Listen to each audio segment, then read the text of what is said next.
Degrees don't always guarantee jobs.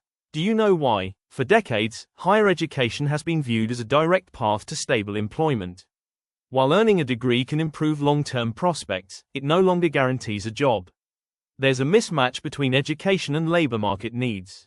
Many degree programs emphasize theory over practical job-ready skills. Employers often seek candidates with hands-on experience, technical skills or industry-specific knowledge that graduates may lack. As a result, even qualified degree holders may not meet immediate workforce demands.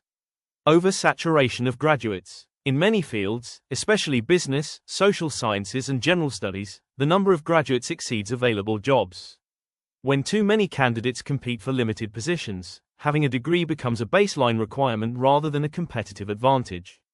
Lack of work experience. Employers increasingly prioritize experience alongside education.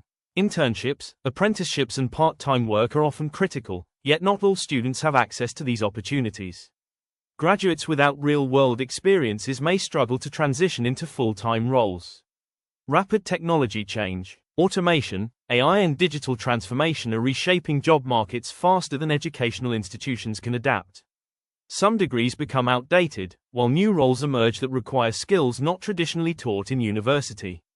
Economic conditions. Recessions, inflation and global crises can reduce hiring across industries. During economic downturn, even highly educated individuals may face unemployment as companies freeze hiring or downsize.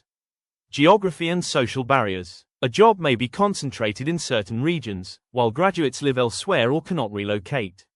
Additionally, discrimination, limited professional networks and socio-economic constraints can affect job access regardless of education attainment.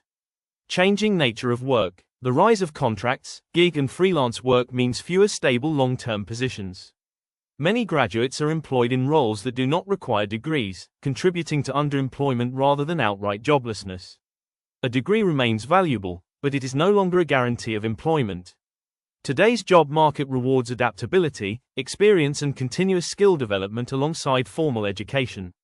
Addressing graduate unemployment requires alignment between education systems, labor markets and economic policies.